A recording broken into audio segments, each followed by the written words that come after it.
Hello? Hello. Yes, hello, Sammy. How are you? Hi, Siti. I'm good. How are you? I'm fine. So, what do you like to share with us, Samia? You are a Muslim, right? Yeah, I am a Muslim. Actually, sorry, I was inside, and for attending your call, I have to come out because my husband is in the home. Why you don't let your husband join us in the conversation so we can have a good family conversation? I know, but he doesn't know about you, and um, so he I will don't. be Okay, he will be upset. He will be upset if you speak to me. he will be kind of upset because he wants to know. Then he will be upset. Oh, why I'm talking somebody who can tell me some truth about my religion. Yeah. So, what do you think about Islam, Samia? Because I saw your text many times in the chat. It looked like you like what I'm doing. Oh, of course, I love what you are doing, and so many things that I never know about my religion, and I come to know from you, and then I search on my own, and I was so surprised, especially with that hadith that said that you have to do sins, otherwise Allah will remove us and bring other people who will do the sin, and then who will repent, and then Exactly. He will. So actually, I shared. I'm basically from Pakistan, and I'm here in USA from 3.5 years. Yeah. Don't give And don't give too much personal information about yourself. okay, and then I shared this hadith to some of my family who know more than me Islam, and they like twist and turn. Oh, it doesn't mean that you have to do a sin. It's just God wants you to telling you not to do a sin. So I said, then what is the purpose of telling us that if you will not do the sin, then they will He will remove us, and He will bring some other people to worship and do sins. And so, what is the point? Oh, no, no, no! It's not like that. It's just God is telling that no, you don't need to. You will not do the sin, but if you do, He'll forgive because He's so merciful. Well, what does the merciful have to do with this? If Allah He is going to bring, he is going to punish us, delete us from this earth, just because we did not commit sin. Where is love in that? You know, she should it should be the opposite. He should be loving us, not hating us, because we Right? did what we're supposed not to do. But according to Islam, obviously, Allah is a lonely, sick person. He wants people to beg him for forgiveness. And if you are not making sin, then you will not beg for forgiveness. It's like somebody, let us say, uh, uh, once there's a person I know. He have a rich family, but his family they will give him, like, he have to go and beg for money so they can give him money, you know. Uh, Mm. and then I ask him, why your family don't like support you to open like a business or a store or something, instead of going and ask them for help from time to time, just one time investment, and your life can be fixed. He said, you don't understand. They want me to go there so I can beg for it. Mm. They will give him the money, but enough just for now. So tomorrow he will come back again and beg for more money. So this God is a sick God. He don't want people who commit no sin. He want Yeah, people who commit sin. Why? Because they are begging for forgiveness. before that we heard, we listened, in Ramadan, it's all Dora Quran, like the teachers there who explain and all that, but and never point came into my mind. Some questions I had, especially of Surah Kahf, where okay, they asked Muhammad about the questions, about three questions, and that he have to answer, but he couldn't answer of the one question about the ruh, and the other Yeah. questions that he answered was actually already exist, like everybody knows about the seven sleepers, and about Zulkarnain. So what was the point of giving that answers again to the people who already knew that? And what But he what did was the not give purpose a correct of answer anyway. I mean, about Zulqarnain, he took a story written by a Syrian author about a that? guy he have two horn. I mean, Zulqarnain, he became. I mean, who is Zulqarnain? Have you ever heard of a guy? His name is the guy with the two horn.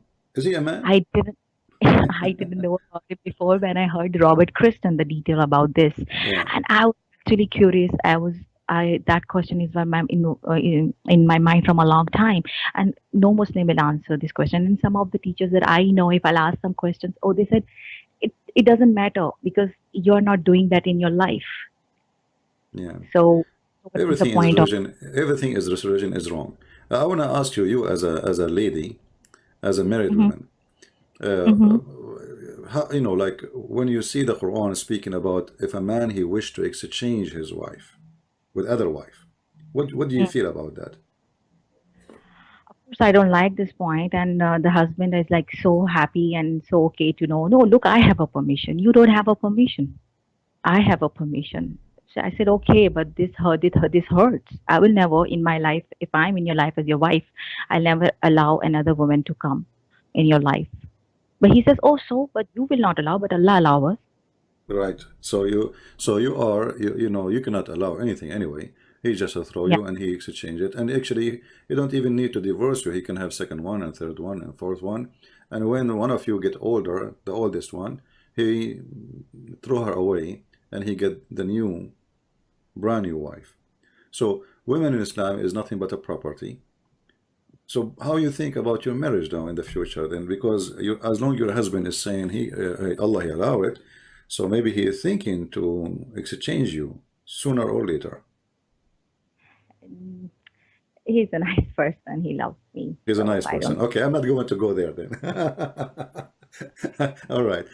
I hope so. I hope so. I hope so. He will. I hope he will not turn to be a true Muslim and decide to follow the Quran. Let us say. Let us hope so. But Islam is religion. It's allowing that and giving permission for the man to replace the wife as if she is an old car. You know, very horrible. So, Samia, after saying what you are saying, did you decide to leave Islam or not yet? Not yet. I'm not at the point where, but yes, I'm searching a lot, and I'm discussing a lot with my husband also, and especially Muhammad married to Hazrat Aisha and all that things, and so he's also curious, and then it's it feed in our mind that way. You don't need to do a question. It was Allah's will that happened, and that just happened. You have to just believe and obey. You don't need to ask questions. It's like that. So yeah, it's Yeah, but you weird see, sometimes. even if we don't ask questions, when the Quran, like the Quran says in chapter 5, verse 0101, ask no questions. Verse 102 says, if you, because former generation, they asked the same questions and they lost their faith. So Muhammad, he knew that people, if they ask questions, he have no answers. And if he give answers, the answers will be horrible and people will lose their faith. So Muhammad, he knew that he is not convincing, his religion is not convincing. So we forbid people from asking questions. But let us say, for the sake of argument, I did not ask the questions, but other people asking the questions. And Right. when those questions hit, I forbid myself from asking the questions, but still I hear the questions. So is that healthy to run away from the questions and by ignoring them or by refuting them? So the Muslims these days, they try to refute us, and each time they try, it come a very horrible way. Allah have hands. The Muslim in the debate, he says, who said so?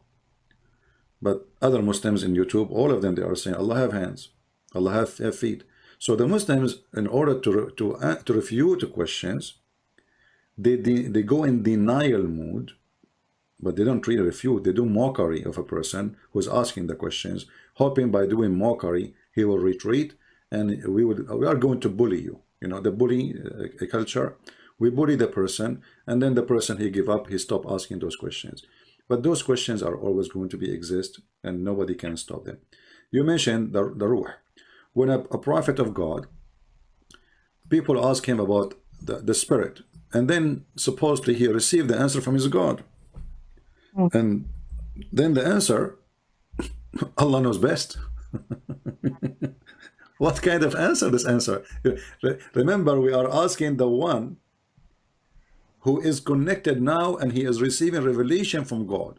We are not asking a scholar or etc. So to avoid to say maybe I don't know. I'm afraid to give you wrong answer. But this is a prophet who received revelation from his God, and the revelation came to him back to refute that question or to answer that question, saying what? Say that the ruh is from the command of my God. Well, we know that is the command from your God. That's what we are asking you. Right. You know, what does have to do with the question? I'm asking you, what is the spirit? You don't say to me the spirit is from the command of Allah. We are asking you because you claim to be a prophet and Allah is in charge of that spirit. So we are asking you, what is the spirit anyway? We are not Right. asking who is in charge of it. We're asking what is the spirit. When you say spirit, what is that? He And could not. Yeah, go ahead. a lot of contradiction about the the Quran says about Injil and Torah that these are the books from me, and if you have any kind of doubts in Quran, you can go and look at these books. And other side, it's saying not to believe because it changes. And yeah, these questions also come in my mind. If the Quran is Allah's book, and if the Torah and Injil is also Allah's book, then why Allah will protect only one book? Why not the other books too? Because it's all God's word. Like a You lot of see, you see, the a lot of Muslims, they answer this question just to show you how silly their answers is. Like I say to them, okay, the Quran chapter 10 verse number 94, it says, if you Muhammad have a doubt about what is revealed to you, go and ask the people who they have the books before you, the Christians and the Jews. The Muslims, they say, Christian Prince, are you stupid? Don't you no. see it says if? If? Actually, this if here make it more horrible. Why? Because this is God. Don't he knew if he have it or not? I can say, me as a human, because I don't know what is inside your heart, I say to Samia now, if you don't like Islam, leave it. Because I don't know if she like Islam or not. If, right? But this is Hmm. God. So when God, he says, if you have a doubt, so do Allah knew that Muhammad have a doubt about Islam or not? And if he don't have a doubt, so why he's saying to him, if you have a doubt, that's mean Allah is being stupid here. Allah is confused. Uh, if Muhammad never have a doubt about Islam, and then Allah, he says to him, if you have a doubt, go and ask the Christians.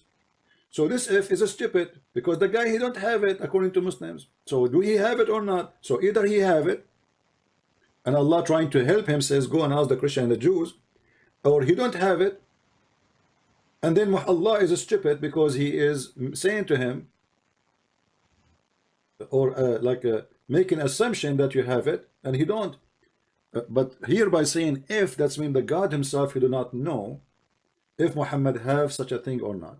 Same time, regardless if Muhammad he have it or not, how the Christian and the Jews, their books is corrupt according to Muslims, and then the stupid Allah, he says to the Muhammad, go and ask those who have corrupt book. You know what I mean? Yeah. Imagine, Yeah. imagine I say to a Christian, if you don't believe that Jesus is God, go and ask Jehovah's Witnesses. But Jehovah's Witnesses are not the Christians. They have a corrupt translation for the Bible. Or I say, if you don't believe in Jesus, go and ask the Mormon. But the Mormon are not the Christians. The book of the Mormon has nothing to do with us. So when you say, if you have a doubt, go and ask the one who read the Torah and the one who read the Gospel in the time of Muhammad, which is the same as the one we have now. That's mean that Muhammad, he cannot have a stand of his own religion without us, Christians and Jews approval. And neither the Well, Jews, neither the Christians approve Muhammad. Muhammad, he says, if only 10 Jews believe in me, the Jews will believe. So Muhammad, he failed to make 10 Jewish people believe in him. Imagine how horrible it was Muhammad is. He could not God, make 10 Jews. God bless some of my friends. Actually, they ask questions and all that, and like I was some surprised, and I was quite because I start thinking, yes, the questions they're asking it's right, and I start digging more into it, more into Islam, more into Quran, and then more into Bible and Torah. Trying, I'm not that much in there, but trying. But the more I'm digging in, more the getting confused, and the questions and answers are going against Islam. Watching Al Fadi, Dr. J, where I got to know there's no history. Like I'm confused with the Abraham. There and the main difference between Bible and Quran is about in Bible it's written that Abraham go and try to sacrifice Isaac, not Ishmael. But the Quran says Ishmael. If this base is wrong and false, from there, then that means Islam doesn't exist. Yeah. Well, you know, I hope, Samia, if you have any question for me, please tell me. I will be happy to help you. Otherwise, we will see if I can take another call. And if you like your husband to call me, I will be happy to take him too. Do you have any Uh, question? a lot of confusion. Anyways, well, that's nice to talk to you. Maybe I'll come some question another time, and where I will be ready. And All right. I advise you, you see, Islam is not only religion does not make sense. It's not even a religion. Islam is a collection of stupid things. Muhammad, he have no religion. Muhammad, he saw the Jews fasting, he took the Jews fasting. He saw the pagan fasting, he took the pagan fasting. He saw the abolition of the pagan Sabian, he started doing abolition like them. He saw the Arab pagan kissing the black stone, he started kissing the black stone. They saw the Arab going around the Kaaba, he said the Kaaba is a station, and then he ignored the Kaaba for many years, and he started praying toward Jerusalem. And then when he could not get Jerusalem, Umar al-Khattab, he said to him, why we don't go back and praying toward the Kaaba? So why you deny the Kaaba in your time if the Kaaba is the most important house for Allah? I mean, what's wrong with this guy? So he was trying to convince the Jews that he is a Jew. Muhammad is a fraud. With the Christian, he is a Christian. With the Jews, he's a Jew. With the Sabian, he's a Sabian. With the Arab, he's a pagan like them. So this guy is like Obama going for election. With the atheist, he make fun of the Bible. With the Jews, he wear a hat and he go pray in the front of the temple.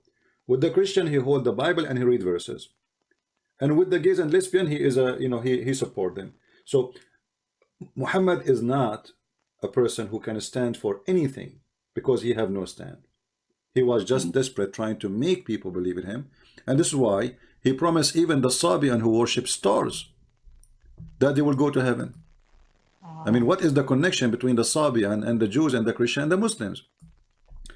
If you go to the book of the Sabian, you will see that the Sabian, they say in their book, if they have a book, it's called Kanza Rabba, which means the treasure of the God. It says that the Jews, their God Adonai is the Satan, for he ordered the Jews to do circumcision. So how those who believe that the God of the Jews is Satan for doing circumcision, and the Muslims, they follow Muhammad trying to copy the Jews, and he do order his follower to do circumcision. So how he made the Sabian go to heaven when they believe in different God, obviously. Right? Right. Yeah. Thank you so much. Anyways, and please, I ask everybody out there, pray for me, and praying also. Sure. We will pray for you, sister, and we hope soon you will come to Jesus and you will see the truth, and the truth will set you free. Thank you so much. All right.